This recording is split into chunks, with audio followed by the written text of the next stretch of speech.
Hello friends, super magic રસોઈમાં મિત્રો હું આપનું સ્વાગત કરું છું। આજે હું દૂધપાકની રેસીપી લઈને આવી છું મિત્રો। તો આપણે શ્રાદ્ધમાં દૂધપાક બનાવીએ છીએ, ખીર બનાવીએ છીએ। તો આજે એકદમ ઘાટો અને ક્રીમી દૂધપાક ઇન્સ્ટન્ટ કઈ રીતે કુકરમાં બનાવો ને એની રેસીપી શેર કરું છું। તો તમને ચોક્કસ આ વિડીયો ગમશે, ગમે તો લાઈક કરજો, શેર કરજો અને સબસ્ક્રાઈબ કરવાનું તો ભૂલતા જ નહીં। તો એના ઇન્ગ્રેડિયન્ટ પણ તમને બતાવી દઉં મિત્રો। અત્યારે હું 1 લીટરનો દૂધપાક બનાવું છું, એટલે અમે બે બેગ અમૂલની જે ફૂલ ફેટ ગોલ્ડ અમૂલ ગોલ્ડ આવે છે ને એ લીધું છે। ચોખા છે, બાસમતી ચોખા છે, અને મેં કેસરને દૂધમાં પલાળી દીધું છે। 8 થી 10 કાજુને દૂધમાં પલાળી દીધા છે। બદામ પિસ્તાને ગરમ પાણીમાં પલાળી દીધા છે। અને આપણે જાયફળ છે, એલચી છે, ચારોળી છે અને કાજુના પીસ છે અને ઘી છે। તો બનાવવાનું ચાલુ કરીએ। અત્યારે મેં આ બાસમતી ચોખા લીધા છે। બાસમતી ચોખાના હિસાબે ટેસ્ટ દૂધપાકમાં બહુ સરસ આવે છે। આ 3 ટેબલ સ્પૂન જેવા છે, એટલે કે રૂટીનની 3 ચમચી હોય ને એ છે। એને મેં ધોઈ 2-3 પાણીએ અને ગરમ પાણીમાં પલાળી દીધા છે। એ જ રીતે મેં 8 થી 10 કાજુ લીધા છે, એને પણ ગરમ દૂધમાં પલાળી દીધા છે। અને 8 થી 10 બદામ છે અને 5 થી 7 પિસ્તા છે, એને પણ મેં ગરમ પાણીમાં પલાળી દીધા છે। અને 8 થી 10 તાતણા છે કેસરના, એને પણ મેં ગરમ દૂધમાં પલાળી દીધું છે। આટલું કરશો ને મિત્રો તો એકદમ ઈઝી મેથડ પડશે। અને બીજું કે આ મેં 10 મિનિટ થઈ ગઈ છે અને જો એકદમ સરસ આપણા ભાત પણ પલળી ગયા છે। એટલે થોડુંક તમારે પ્રિપરેશન હશે ને તો ઝડપથી થશે। હવે આપણે શું કરવાનું છે કે આપણે આજે કુકરમાં દૂધ પાક બનાવીએ છીએ, કેમ કે ઇન્સ્ટન્ટ આપણે બનાવીએ છીએ। આપણે કલાકો દૂધ ઉકાળવાની ઝંઝટ વગર, કોઈ પણ જાતની માથાકૂટ વગર આપણે આ દૂધ પાક કુકરમાં બનાવશું। તો દૂધ કુકરમાં ન ચોટે ને એના માટે આપણે થોડુંક ઘીથી આપણે કુકરને ગ્રીસ કરી લેશું, એટલે જરા પણ આપણું ઘાટું દૂધ હોય ને ફૂલ ફેટ તો પણ ચોટશે નહીં। એ જ રીતે આપણે જે કુકરનું ઢાંકણ હોય ને એમાં પણ આ રીતે આપણે લગાવી લેશું, એટલે બિલકુલ તમારું દૂધ બહુ બહાર નહીં આવે અને ઈઝી પડશે। આ રીતે આપણે આજુબાજુ પણ આ રીતે લગાવી દેશું। અને બીજું મિત્રો, હવે કે આપણે ક્રીમી અને ઘટ દૂધપાક બનાવવા માટે એક ટ્રીક અજમાવાની છે। તો એના માટે આપણે જે અત્યારે ચોખા પલાળ્યા છે ને એમાંથી આપણે 2 ટેબલ સ્પૂન જેવા ચોખા મિક્સર જારમાં નાખી દેશું। અને આ જે આપણે કાજુ પલાળ્યા છે ગરમ દૂધમાં 8 થી 10 નંગ, એને પણ આપણે મિક્સર જારમાં નાખીને અને 2 ટેબલ સ્પૂન જેવું દૂધ નાખી અને એને આપણે ફાઇન પેસ્ટ તૈયાર કરી લેશું। તો આ રીતે જો આપણે એકદમ સરસ પેસ્ટ તૈયાર કરી લીધી છે।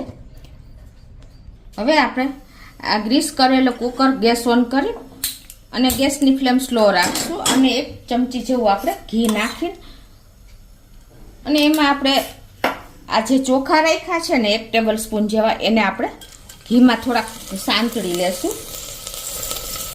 આ રીતે ચોખા આપણે ઘીમાં નાખવાથી ચોખાનો દાણો ઘીથી કોટિંગ થઈ જશે અને સરસ એક જાતની સ્મેલ આવશે। તો આ રીતે આપણે 1 મિનિટ ઘીમાં હલાવી લેશું।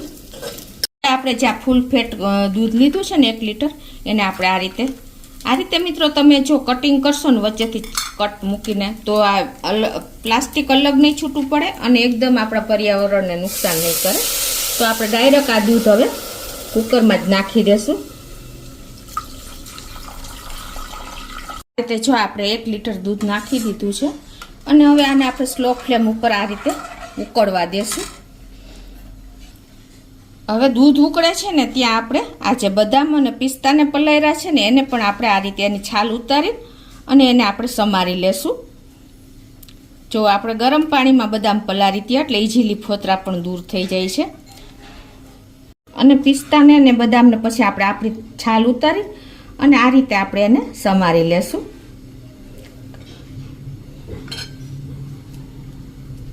વચ્ચે વચ્ચે આપણે આ દૂધને પણ આ રીતે થોડીક વાર હલાવતા જાશું, નહીં તો તળિયે બેસવાનો ડર રહે। જો આપણે દૂધનો ઉફાણો પણ આવી ગયો છે। તો હવે આપણે આ બધા જે સૂકા મેવાને સમાર્યા છે ને પિસ્તા, બદામ, એ બધું જ આપણે આમાં નાખી દેશું।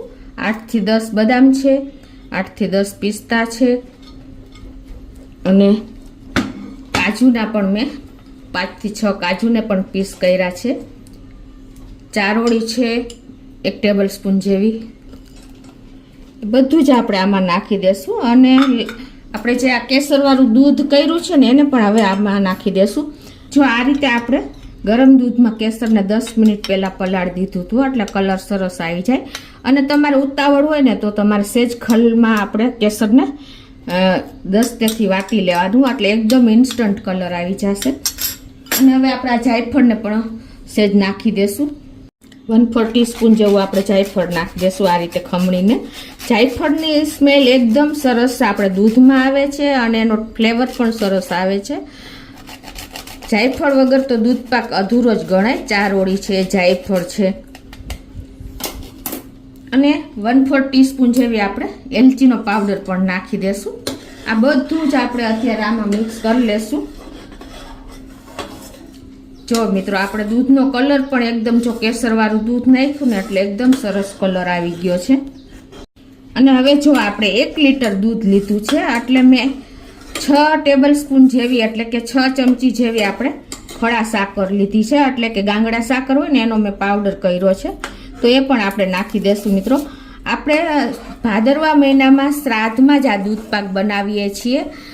એનું કારણ એ છે કે ભાદરવા મહિનામાં એકદમ ગરમી હોય છે અને પિત્ત થાય છે. પિત્તને હિસાબે તાવ આવી જાય છે.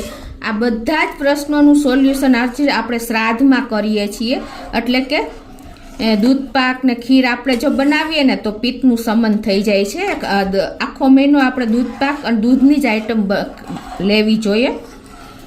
એના માટેનું એનું કારણ જ આ છે કે આપણે શ્રાદ્ધ ભાદરવા મહિનામાં જ થાય છે. અને હવે લાસ્ટમાં જે આપણે આ પેસ્ટ બનાવી છે ને એ નાખી દેશું ભાતની અને કાજુની. આને હિસાબે તમારો દૂધ પાક કુકરમાં પણ એકદમ ઘટ બનશે. તો આ સિક્રેટ આપણે ટીપ કહેવાય મિત્રો કે આપણે કાજુ અને ચોખાની જે પેસ્ટ નાખીને એને હિસાબે જો આપણું દૂધ અત્યારે જ ઘાટું મીંડું છે લાગવા. તમારે કોઈ બીજા ઇન્ગ્રેડિયન્ટ ઉમેરવાની જરૂર નહીં પડે. અને આપણે ઘી લગાવ્યું છે એટલે કુકરમાં ચોટશે પણ નહીં દૂધ પાક. જો એકદમ સરસ આપણો અત્યારે બધું મિક્સ કરી દીધું છે. તમારે જો 1/2 લીટર એટલે કે 1 બેગનો દૂધ પાક બનાવવો હોય ને તો 3 ચમચી તમારે સાકર નાખવાની. મેં આજે પરફેક્ટ મેજરમેન્ટ સાથે જ તમને બતાવ્યું છે. જે બિગનર્સ લોકો હશે ને એને પણ કોઈ પ્રોબ્લેમ નહીં થાય. અને કલાકો આપણે દૂધ ઉકાળવાની ઝંઝટ વગર આજે આપણે કુકરમાં દૂધ પાક બનાવીએ છીએ. તો હવે આપણે જો દૂધ પણ ઉકળી ગયું છે અને ગેસની ફ્લેમ આપણે અત્યારે મીડિયમ રાખી છે. તો હવે આપણે ઢાંકણ બંધ કરી દઈશું અને મીડિયમ ફ્લેમ ઉપર આપણે 2 વિસલ અને સ્લો ફ્લેમ આપણે રાખીને 3 મિનિટ ઉકાળશું. તો જો મિત્રો આપણે 2 વિસલ મીડિયમ ફ્લેમ ઉપર અને 1 વિસલ સ્લો ફ્લેમ ઉપર કરી લીધી છે અને પ્રેશર પણ નીકળી ગયું છે. તો આપણો દૂધ પાક પણ રેડી થઈ ગયો હશે. તો તમને ખોલીને પણ બતાવી દઉં. જુઓ મિત્રો એકદમ ઢાંકણામાં પણ આપણે દૂધ જુઓ એકદમ કણીવાળું થઈ ગયું છે. એનો મિનિંગ એમ કે આપણું દૂધ એકદમ દૂધ પાક ઘટ થયો છે. જો સાઈડમાં પણ એટલો જ ચોટી ગયો છે. તમને ખ્યાલ આવી જતો હશે. તો આ રીતે આપણે કલાકો દૂધ ઉકાળવાની ઝંઝટ વગર મિનિટોમાં આપણે કુકરમાં દૂધ પાક કોઈ ગેસ્ટ આવે અને બનાવવો હોય ને તો ઇઝીલી તૈયાર થઈ જાય છે. કોઈ પણ જાતનો ટાઈમ નથી લાગતો. જો અને ઘટ પણ એટલો જ થયો છે. તમને ખ્યાલ આવી જતો હશે છે ને મિત્રો. તો હવે એને આપણે સર્વ કરી લેશું. તો હવે આપણે એને એક બોલમાં સર્વ કરી દેશું મિત્રો. જો એકદમ આપણો દૂધ પાક તમને ખ્યાલ આવી જતો હશે કેટલો ઘટ બન્યો હશે. અને જેટલો આ ઠંડો થશે ને તો એ પણ એટલો જ ઘટ બનશે. મિત્રો આપણે દૂધ જરા પણ ચોઈટું પણ નથી. અને આમ જુઓ જે ચોઈટો છે ને એ દૂધ પાક ઘટ થઈને ચોઈટો છે. તમને ખ્યાલ આવી જતો હશે. ચમચામાં પણ તમને ખ્યાલ આવી જતો હશે કેટલો ઘટ દૂધ પાક બન્યો છે. તો તમે ચોક્કસ એક વખત આ રીતે ટ્રાય કરજો મિત્રો શ્રાદ્ધમાં. તમને ગમે તો લાઈક કરજો, શેર કરજો અને સબસ્ક્રાઈબ કરવાનું તો ભૂલતા જ નહીં.